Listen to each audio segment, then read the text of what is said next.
He has been to 47 countries around the world. There is only one thing he says about that travel. There is one thing about all that travel that he says that's interesting to me. He says that even where the people don't have material resources, they have great heart and great spirit. Obviously, that doesn't mean people should stay poor. It means that Tony decided to commit himself to helping people in need.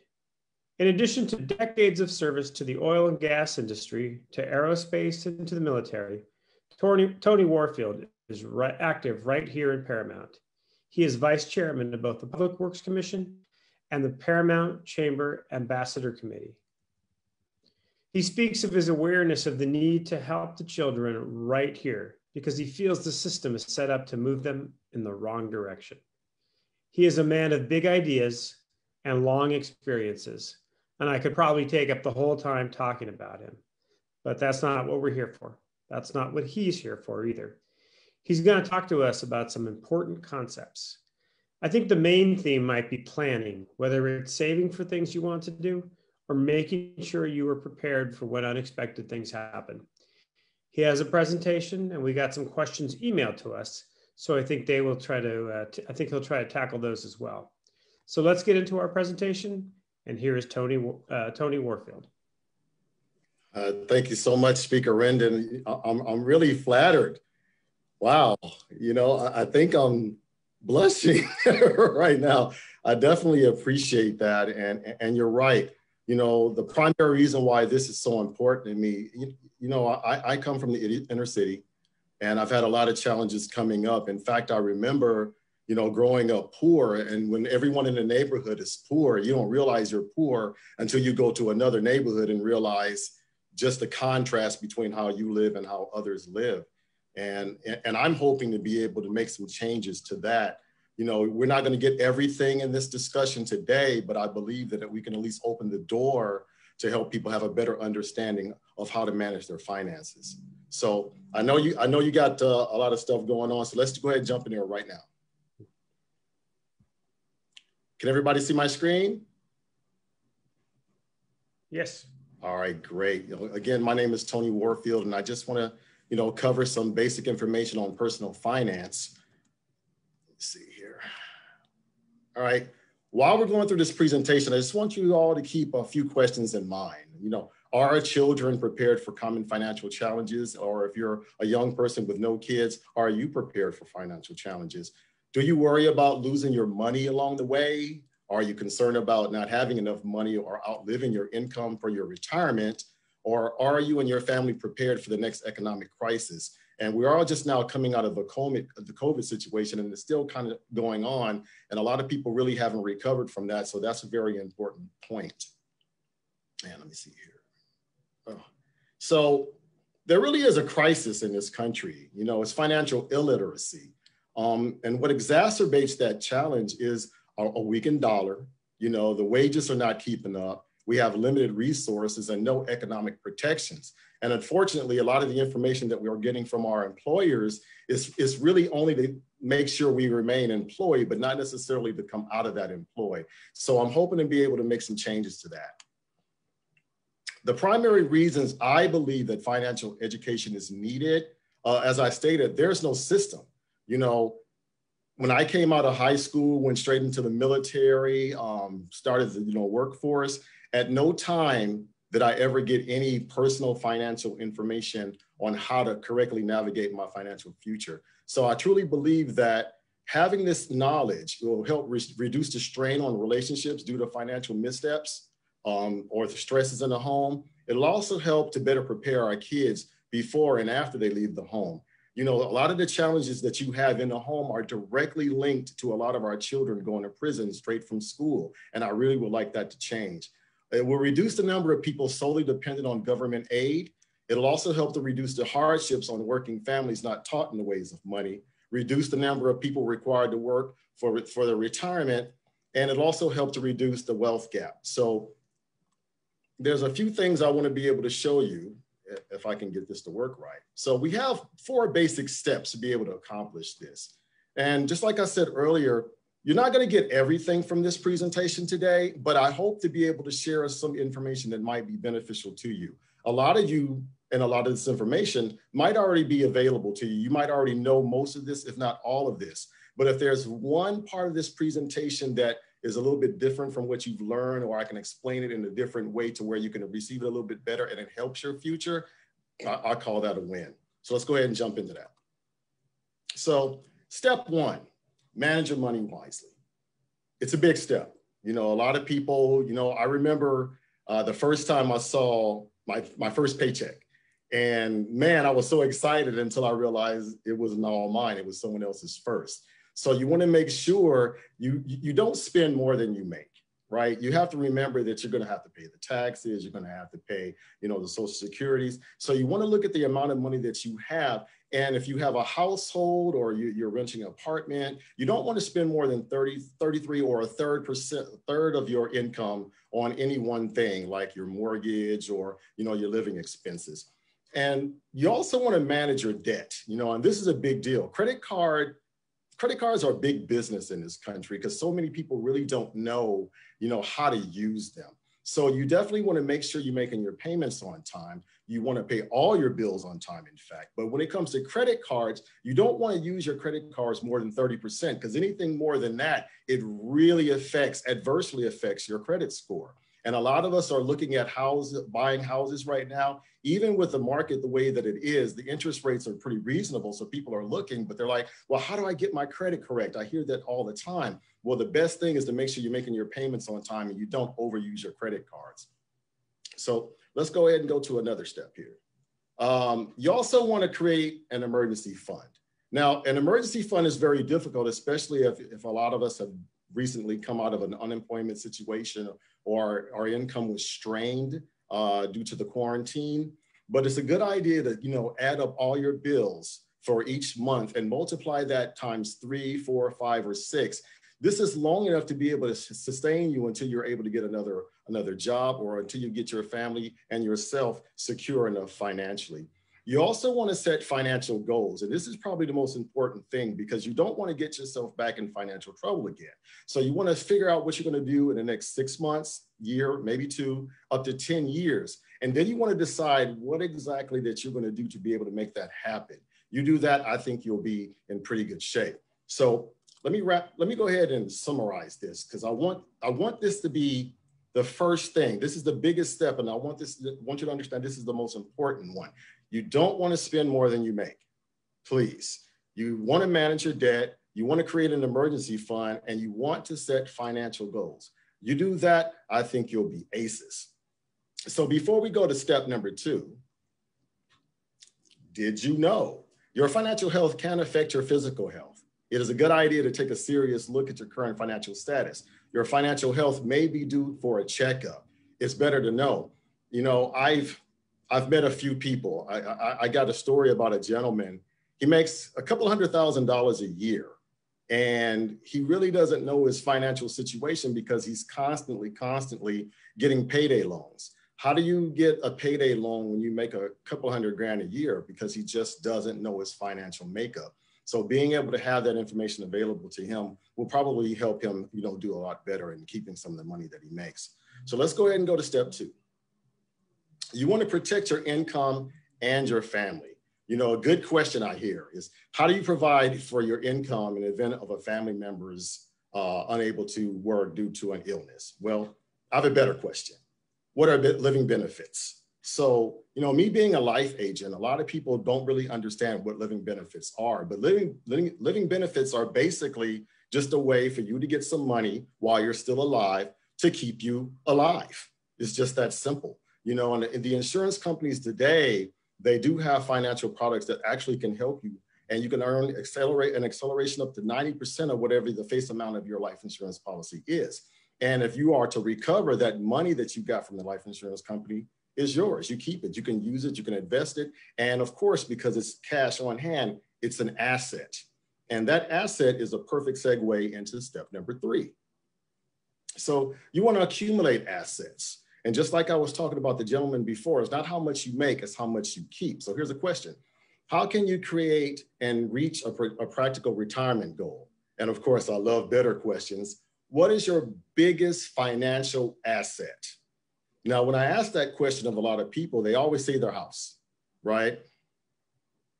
It's not. You know, if you are making money on something, that's an asset. If you are paying money on something, that's a liability. Even though having a house is a very great thing, if you're paying on it and it's not producing an income for you, it really is a liability. So your biggest asset just happens to be your income. So you definitely want to protect it, and you want to watch out for the primary enemies of your income: inflation, risk, and taxes. So let's go ahead and jump into that a little bit deeper. So what is inflation? It's the money that you pay for goods and services over time, usually about 3 to 4%. So basically, if your money is not growing more than 3 to 4%, you are losing money, right? So it makes sense that you don't want to put your retirement funding in a bank, so to speak, because you really are going to be losing money.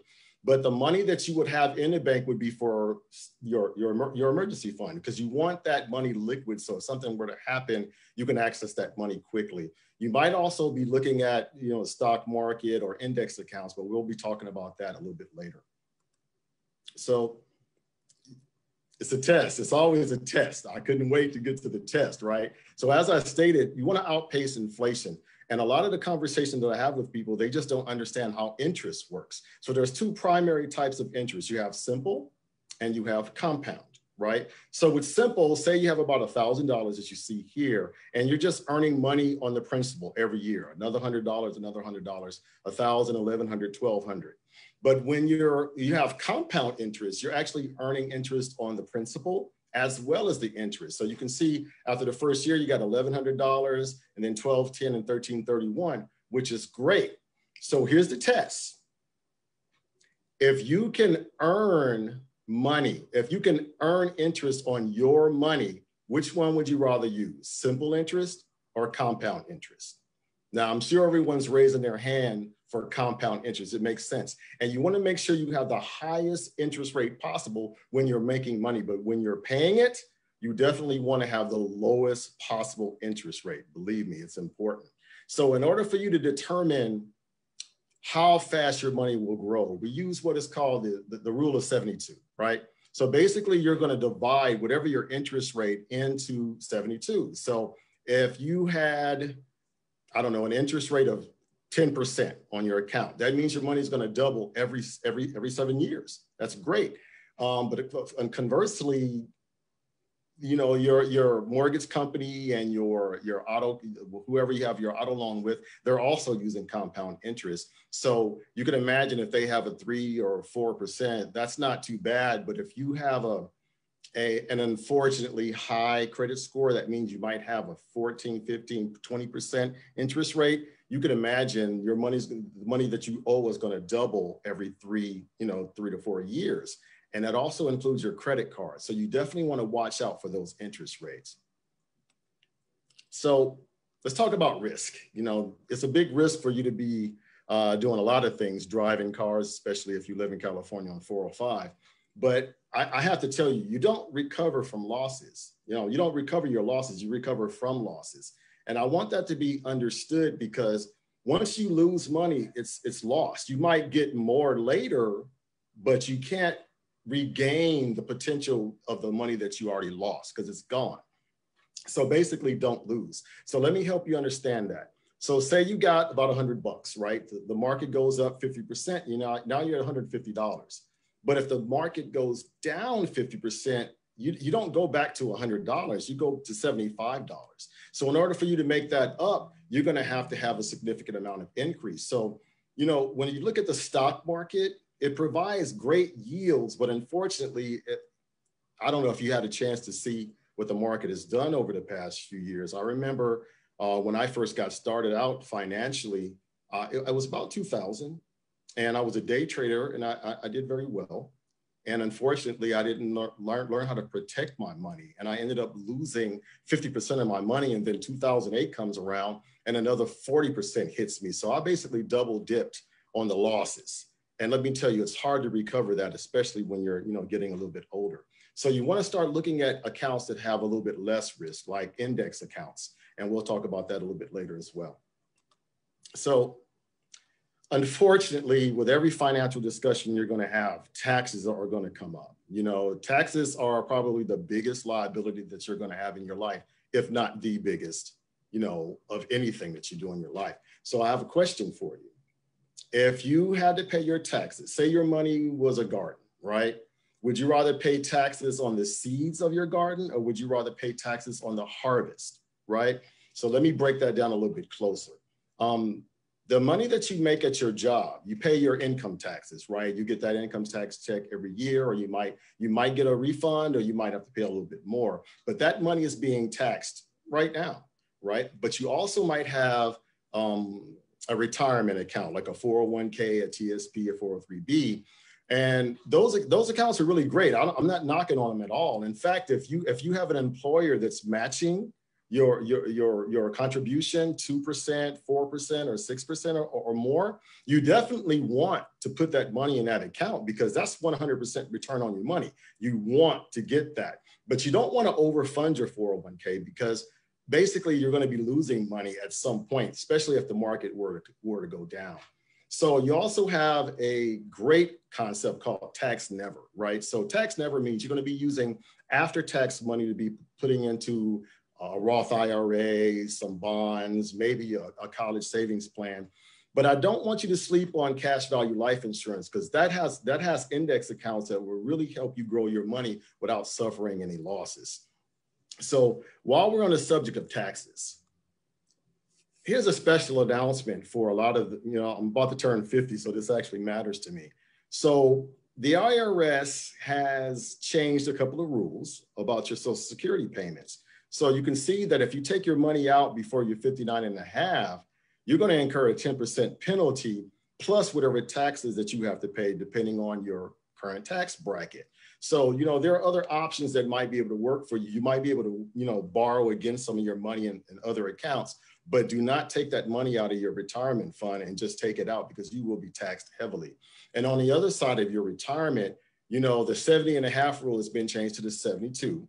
Right. And what does that mean? You need to take a required minimum distribution before you turn 72. Otherwise, you're going to be taxed heavily. You're talking about a fee of 50% of your money gone. Then you're going to have to pay another 30% or so, depending on your tax bracket, leaving you with only 20%. And believe me, if you're having a tough time, living off of 100% of what you're making, you're probably going to have a really tough time living off of 20% of that. So either you take your money or they will. So let's go ahead and move forward. And I had to sneak in one more enemy to your money, and that's procrastination. A lot of us, we go, well, I can take care of that tomorrow. I can take care of that next week. I can take care of that next year.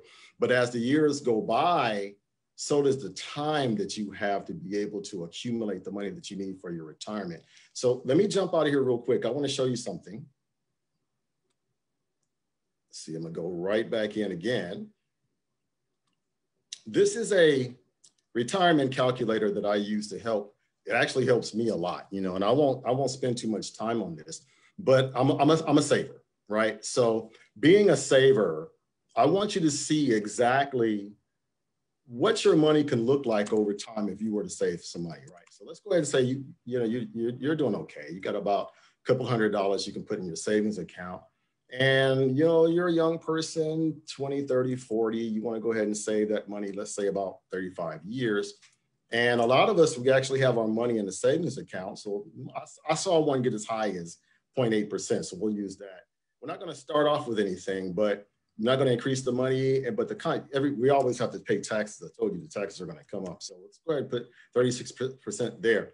What do you think is going to happen, right? $200 for 35 years. Let's take a look.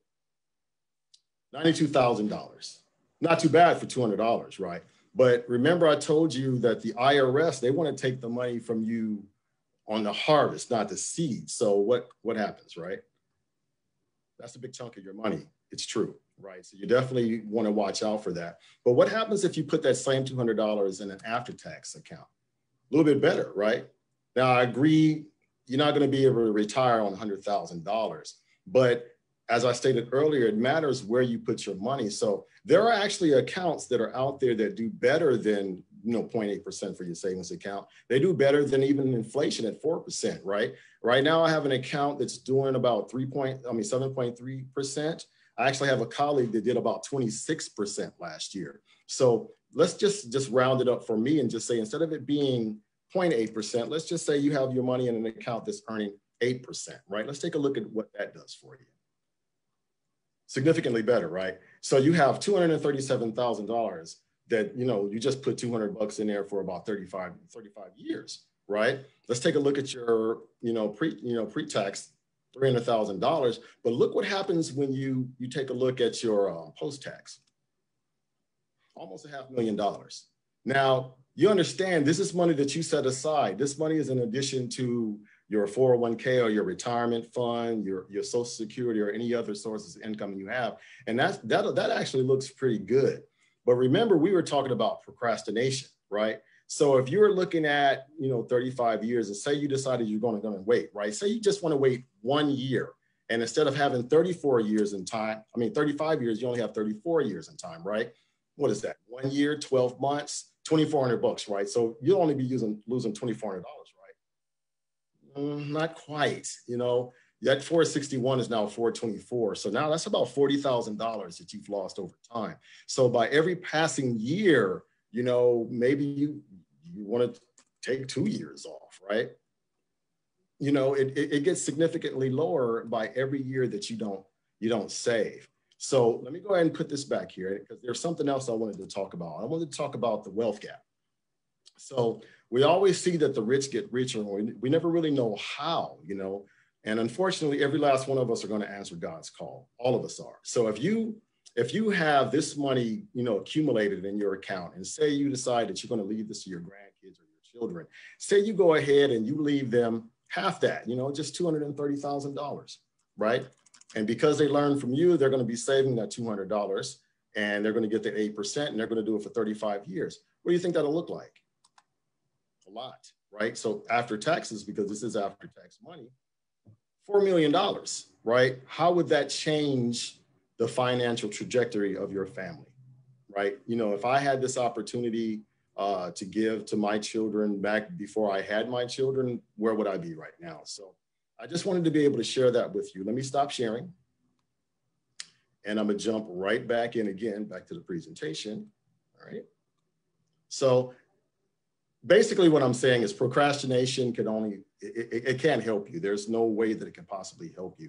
And you want to consider, if you're a saver, or if you're someone that wants to have a comfortable retirement, you want to get on that right now. So let me go ahead and go to the final step. And that's preserving your legacy. So, I'm about to turn 50, yay. And, I think about so many people who have had so much money in their accounts, and because they didn't have a living will or a power of attorney, they ended up having their money go into probate, and the lawyers or the IRS end up taking most of the money, and your family gets next to nothing. So you definitely want to protect that money. You want to have a designated person to be able to look out for you, to be able to make sure that money is allocated as you wish. And as you're right now, while you're healthy and everything's going on, you want to look at making sure you have the right life protection as well. That's anywhere from 10 to 12 times the amount of money that you make every year. You have that, you'd be looking pretty good. So before I go, let me go ahead and wrap this up, because the first thing I want you to remember before you do anything else, please, please, please, young people, old people, whoever people, don't spend more than you make. You're just incurring more debt. And, I like to tell my son, it's catch up, not keep up. Because once you get behind, you still got to pay your monthly bills on time, plus you're trying to catch up, right? Set aside money for 3 to 6 months, pay down your credit cards, and by paying more than just the minimums every month. You want to pay your debts on time, and you want to watch out for going over that 30% credit utilization, because it can really tank your credit score. You want to make sure you check your financial health. And by checking your financial health, there's a lot of things about your finances you might not know. So you definitely want to sit down with a professional that can help you. Protect your family and income. Make sure your retirement outpaces inflation.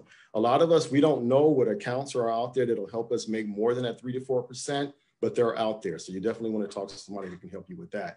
And for everybody that's getting a little bit closer to 59 and a half, don't take your money too soon. And if you're getting 70, don't take your money too late, and leave your legacy to your family.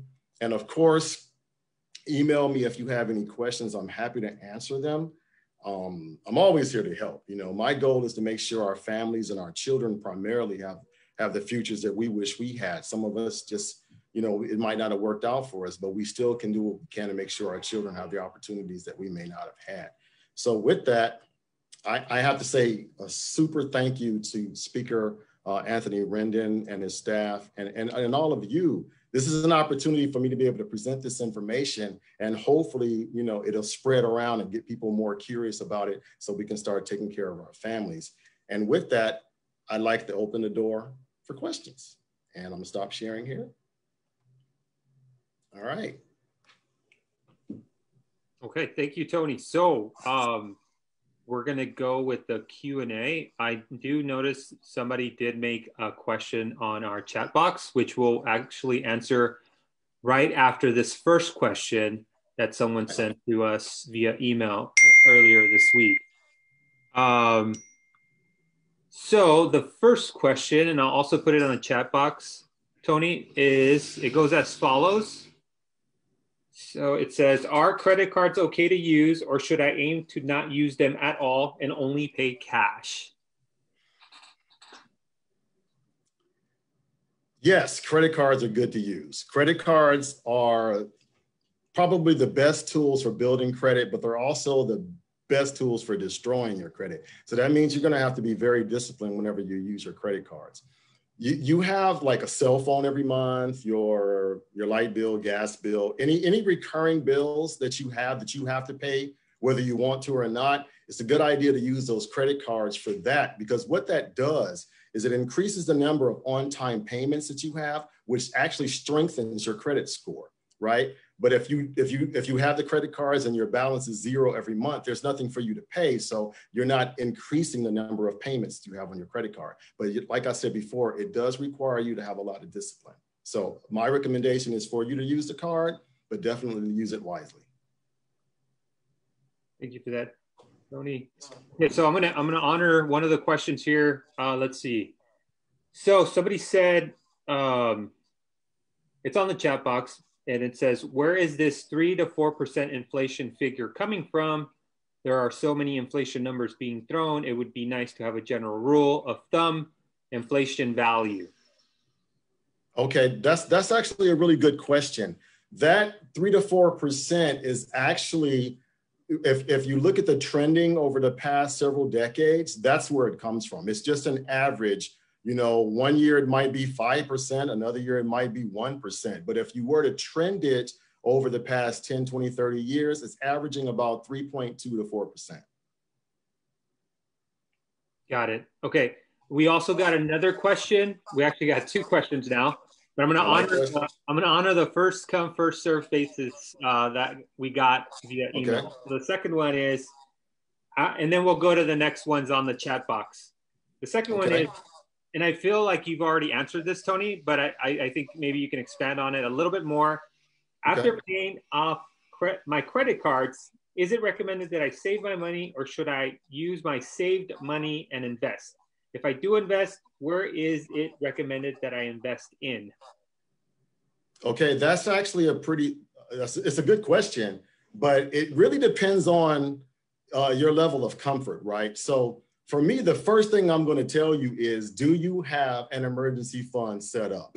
Because it's great to have that savings account, but if you were to take your money in that savings account and put it into anything to invest, and a crisis were to happen, it's really hard to get that money out of those accounts to be able to protect you if something were to happen. So first thing, you want to make sure you got, at least if you got that much money saved up, you want to have 3 to 6 months saved up. And then the next thing is, you literally want to sit down with an investment advisor so they can help figure out exactly what you're comfortable with. And if you're a younger person, you might be okay with looking at the long-term projections for whatever you're investing in. But if you're a little bit older, you don't really want to play around with too much risk. So you want things a little bit more secure, a little bit more safe. So it really depends on exactly where you are in your life. So I would recommend that you talk to an investment advisor to help you with that. Got it. Okay, now we're going to go with one of the questions that we just got right now. It says, what is the difference in your recommendation on a fee-based versus commission-based wealth management firm? Whew. Can I have that question again? What is the difference you're saying? Did I just lose you? I don't hear you. Did you mute yourself? My apologies. You're muted. Yes, I'm sorry. I'm going to put it on the chat box, but it says, what is the difference, comma, and your recommendation, comma, on a fee-based versus commission-based wealth management firm? Okay. All right. Now, this is purely just my opinion. Okay. A commission-based firm is fantastic when you have the customer base to support it. If you don't already have a book of business to support the commissions that you need to sustain yourself, then you want to have some form of guaranteed income if you don't have a sustainable amount of money, say in your savings account or any other accounts. I wouldn't want you cold turkey going into an investment situation, or I'm sorry, a commission-based career, and you don't have any other form of income, because you'll find yourself struggling and you'll end up getting into a lot of credit card debt and other forms of debt that can actually hurt you in the long run. And then you'll end up spending years digging yourself out of that. So I would definitely make sure that you are financially secure enough before you make the decision to go full-time commission-based.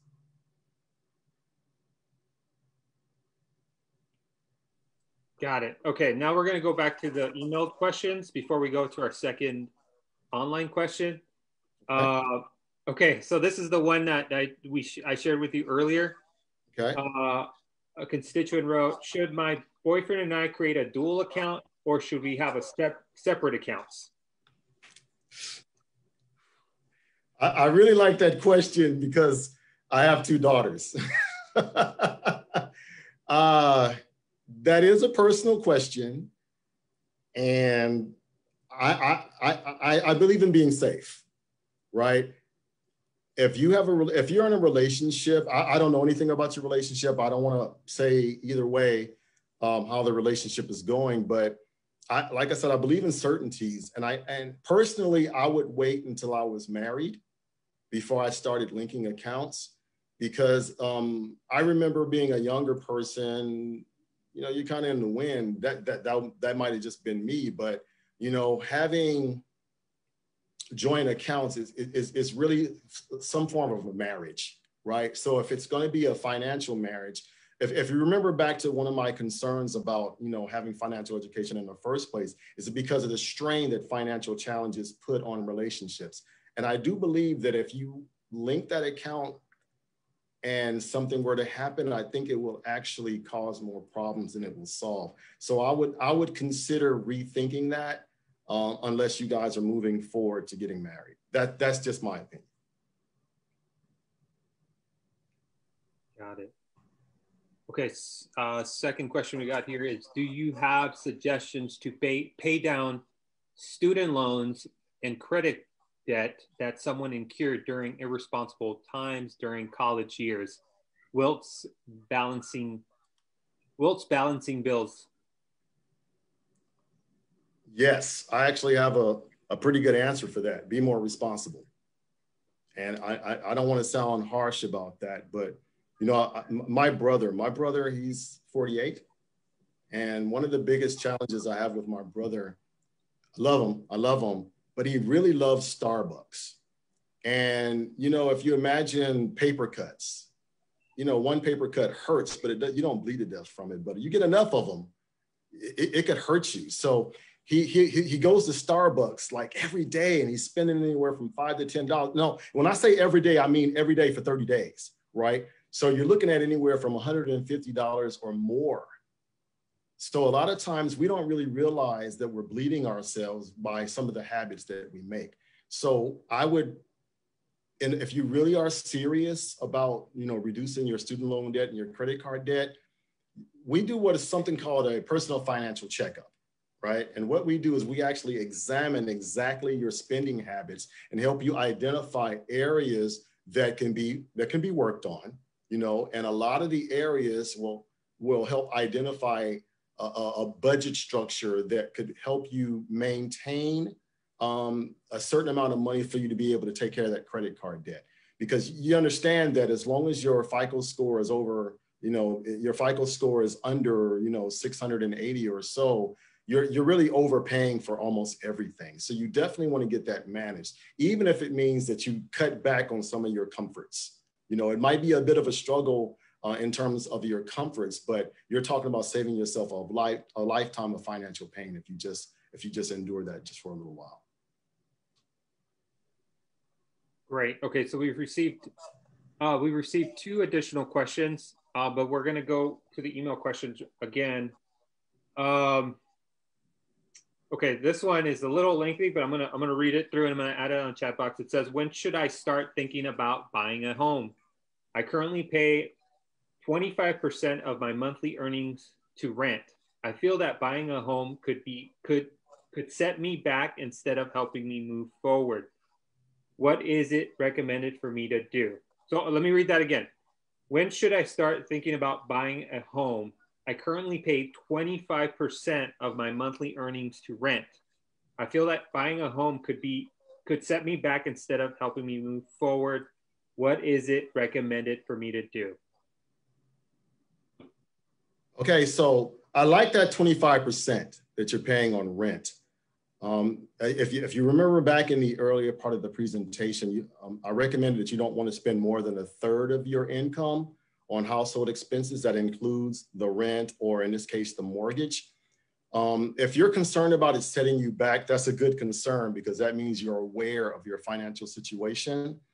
But if you can afford the rents today, really, you probably have a good chance of doing okay with the purchase of a home. I'm no realtor, but that is a financial question. It's just numbers, right? So if you have the credit score, the credit availability to be able to get a decent interest rate where you don't have to worry about getting absolutely clobbered by those increased payments, and the payment that you have is comparable, you know, there are other factors that come with that, of course. The upkeep of the home, you know, the comfort of having, being able to rent a place, someone else is taking care of it.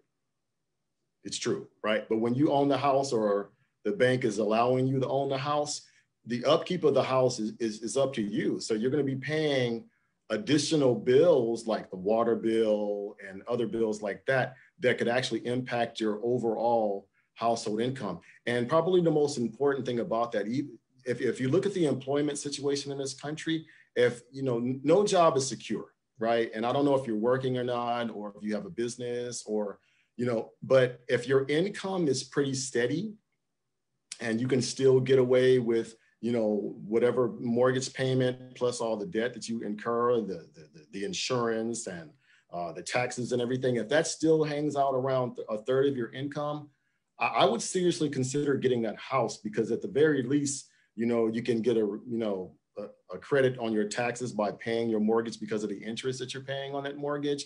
And also you'll be able to build equity with the purchase of a home. It's still a liability, but being able to, you know, accrue some of that equity will probably be best. So that's another one where I would actually sit down with your financial advisor to be able to help you straighten that out. Okay, we're getting some really good questions on the chat box. I'll go according to order. So first one is pensions. Is it ever a good idea to take a lump sum? No. A lump sum to do what with it? Exactly, right? Because chances are, if you take the lump sum of that money, where are most of us going to put that money? In the bank, right? If you put that money in the bank, you're losing money. It's just that simple. You know, there is no interest rate offered by any bank that will exceed inflation. None. So if you have $100,000, your money is literally going to get weaker every year. And, you know, I told a few people I wouldn't talk about the stimulus, but the stimulus actually made me a little uncomfortable. And the reason why that is is you're talking about adding, printing another $1 trillion or so of money, but you don't have any resources to back it. So that basically weakens the dollars that we already have circulating. So you might have noticed that prices have jumped up because of that. It's not because the value of the products has gotten any higher. It's because the value of the money that we're using is now weaker, so they need more of it to get the same value. So if you have a lump sum of your money and you have it in a bank that's getting weaker, you're literally hurting yourself in the long run. My suggestion would be just to take a yearly withdrawal of that and allow that money that you have left over to continue accruing interest that exceeds the current rate of inflation. Got it. Okay. I'm going to go back to the email questions. This is a lengthy one as well. It says, my parents are currently retiring, but don't make enough money to live comfortably. Are there any programs or any recommendations that I should look into regarding helping my parents now that they are much, much older? Is there any way that you can tell me how old is much older? It doesn't say. So let's assume that they're not working anymore and they don't live comfortably. So maybe they don't have enough retirement to live comfortably. So I'm assuming, as I read into this question, it's now that the children or the child in this case that's taking care of the parent. So how does that fit into their budgeting and saving and future financial plans? Unfortunately, I don't really want to be a downer on this, but it's really hard to generate income when no one's working or they don't have any funding available that's going to help work for them. There are programs out there that can provide assistance, but it won't give you the amount of assistance that you need to be able to have a long-term solution to this problem. I'd actually would like to sit down and take a look at that, see if I can help you, because I don't know any programs available today that will give you any long-term relief. Depending on how the current age of your parents, I'd imagine long-term care costs are pretty expensive. I can imagine, prescriptions are pretty expensive, but I don't know of anything that's, other than if you're in California, you have Medicare, Medi-Cal, that can help with some things. But in terms of housing and food, there are programs, but I don't know if they'll necessarily give you the full relief that you're asking me for. But I definitely will take a look at that and find an answer for you. Okay. Going to the next question. So somebody wrote, what are your thoughts on Dave Ramsey's 7 baby steps? One of the steps mentioned, quote, snowballing debt. Dave Ramsey has a lot of great information, and I don't want to speak against anyone, especially someone that makes more money than I do. But I would take personally, I promised my kids, my son, I would give it to you straight. Please excuse me for this, but I do believe that a lot of the programs that we listen to, and this, again, this is just my personal opinion. Please don't, charge it to my head, not my heart, if I say anything wrong. But I do believe that a lot of the people that we listen to on the radio, I believe that a lot of the information that you're given may be skewed just slightly to benefit people other than us. The whole reason why I want, financial education to be, implemented in the learning structure of our children and our parents as well, is because we never got the playbook, and because we never got the playbook, we don't really know what the play is. So a lot of times they'll make things sound really good. Even someone, and I, like I said, I'm not speaking against a Dave Ramsey or anybody in particular, but I will take the information and I will definitely reference it with another source to ensure the accuracy. And I hope that answers your question, because, a lot of that information might be really, really good, but really, really good for whom? That's what I'd be concerned about. Got it. Okay. Last question from the emails, and then we'll go to the ones on the chat. Should filing for bankruptcy be my last option when dealing with debt? I'm extremely over debt and just barely holding up. It seems as if I'll only be able to pay off my debt in 10 years, which seems like a lifetime. I'm really considering filing for bankruptcy. What should I do? Bankruptcy should be your last resort every time. And let me tell you something that a lot of people just don't get. This right here is probably, out of all the questions, this is probably the best advice I can give you when it comes to something like that. I don't care if you have one creditor or 10, call them. Just call them, right? Your creditors, they're only interested in getting their money, okay? They don't care how long it takes. They just want to get their money. So if you're dodging them, I hate to use that term, but I mean, how many times, I mean, believe it or not, I actually had my car repossessed when I was a young person, right? So if you're dodging the creditor, or you're not answering their phone calls, you're not answering their emails, your payments are 30, 60, 90, 120, 150, 180, they don't think they're getting their money. So they're gonna really come after you hard. You're gonna end up getting the collection agencies, they're gonna destroy your credit. But believe it or not, you know, this is where that financial checkup comes in. If you see yourself getting into a situation where trouble is coming, you can literally just call your creditors and say, hey, you know, I ran into X issue. Would it be possible for you to defer my payments for 1 month, 2 months, 3 months? You might not get a positive reaction from every one of your creditors, but you're going to get a reaction from enough of them to where you can actually use that time that you're not paying some of those creditors to help you pay other creditors, right? And once you get those other creditors off, that 3, 4, 5 months, and you know, 1 or 2 months or whatever, now it's time for you to start looking at those other companies. And then another thing that I really want you to understand is, once again, they just want their money. So if you're paying something on it, right? Good example of that. You know, if you haven't paid them in 90 days, right? You haven't paid them in 90 days, and you call them and say, hey, would it be possible to defer? The answer is going to be no, really. But if you've been paying something, even if it's just the minimums, even if it's just $5, you are showing that you are trying. And it's like, oh my God, you know, I'm overwhelmed. Is it any way that you can defer this for a few more months so I can, you know, at least build up my finances to be able to, you know, take care of this? You know what? I really appreciate you calling. Would 3 months help you, right? Would 3 months help you?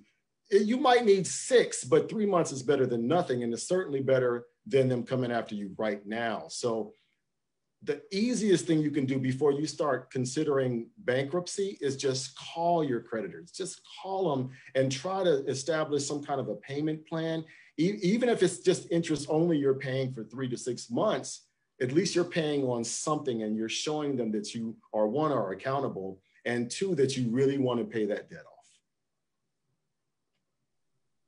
Got it. Okay. Next question is, do you have suggestions to pay down student loans and credit debt that someone incurred during irresponsible times during college years? Oh, well, you already answered that one. Yeah, that's the same answer, yeah. Do you have any suggestions on where young adults should start out when building credit? Age ranges 18 to 23-year-olds. As a matter of fact, I do. So a young friend of mine, you know, a lot of people are, they want to buy, you know, trade lines, credit trade lines. They want to get these credit trade lines so they can establish a credit history, which is great. But just like I told in a question I answered earlier, a credit card is really a powerful way for you to establish credit, and fast, right? So if you were to break down your credit score, 40% of your credit is credit utilization, 30% is on-time payments, right? So you're talking about 360 points right out the gate, right? So your minimum credit score is about 350. So if you're getting 220 from, you know, your credit utilization, if you don't have any credit cards, you don't have any revolving credit, you don't have access to that 220 points. You don't have access to the, you know, on-time payments because you got no credit. You're basically a credit ghost, right? So you get yourself a credit card, bam, all of a sudden you got 300-400 extra points on top of that. You're already in the 600s, 700s range just from making your first payment on your credit card. Now, because you don't have a credit history, because you're a credit ghost, a lot of young people can get away with getting something, I don't know if you heard of it, called a secured credit card, right? A secured credit card is your money, but you're using their name, right? You buy the credit card, you put your money on the credit card. It doesn't need to be $10,000. You could put $200 in there, right? And as long as you don't exceed $60, which is 30% of $200, you're going to be building credit. You're going to get access to all those points you didn't have access to before. And now your FICO score, because you're building on-time payments and you're maintaining your credit utilization below 30%, you're going to start getting into your 700s. And then, of course, you start getting closer and closer to your 720s, your 740s, your 760s. Why? Because you're also creating credit history. And then as your credit starts to build, you can start getting a credit mix. You can start accessing those points. But you definitely want to make sure you keep everything on time, because you want to stay away from derogatory marks against you, collections, or anything like that. The best thing I would tell you, because all young people, I haven't met a young person yet from 4 to 40 who doesn't have a cell phone. You got a cell phone. So if you get that secured credit card, right? Get the secured credit card and just pay your cell phone with the secured credit card. That'll keep you at $60 or below, and you're going to pay that cell phone bill. I've never seen a kid not have their cell phone working. So because you're building that credit history, it just strengthens you. So that'll be the first step I would do. And then anything else that you want to do from that point, you'll be able to have access to, because you'll have the FICO score and the credit. You're no longer a ghost, so you'll be able to do more with it. Got it. Okay, so there's a I think more of a recommendation. Someone wrote, there are mortgage calculators online that can help you play around with your mortgage payment, and more important, the down payment, parentheses, from your savings, end of parentheses, needed, so it doesn't set you back. You want to comment on that real quickly? There are mortgage calculators, but the one thing about a mortgage calculator that it doesn't factor in, it doesn't look at all your other expenses, right? You're right. If you're just trying to determine how much your mortgage is going to be, that'll help you, but there are a lot of contributing factors as well. Your FICO score might be different when you're ready to apply for that loan. You might have a family situation that might take some of your savings account. You never know what could possibly happen. So you definitely want to be able to sit down and look at your current financial makeup and find out what disposable income you have available, and use that to help you determine what you're actually able to afford. And then we have, what is